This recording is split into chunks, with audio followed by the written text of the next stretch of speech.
உணவே மருந்து.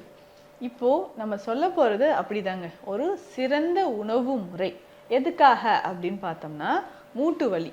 நடக்க முடியாதவங்களும் எந்திரிச்சு ஓடணும். அந்த அளவுக்கு உங்களுக்கு ஒரு ஸ்ட்ரென்த் வரணும்னா, இந்த சூப் முறைய ஃபாலோ பண்ணிக்கோங்க. பொதுவா நம்ம உணவு சாப்பிடும்போது மூட்டு வலி இருக்கிறவங்க தேடி தேடி சில விஷயங்கள சாப்பிடுவோம்.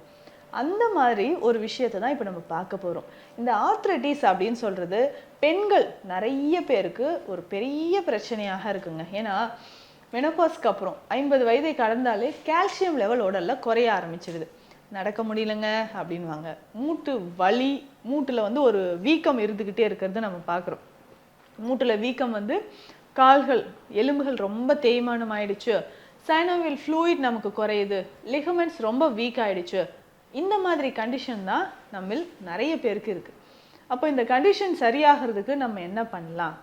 மூட்டு வலியோ மூட்டு வீக்கமோ எலும்புகளில் வந்து நமக்கு இருக்கக்கூடிய பிரச்சனைகள் சரியாகிறதுக்கு என்னென்னங்க பண்ணலாம் அப்படின்றத நம்ம தெரிஞ்சுக்கலாம்.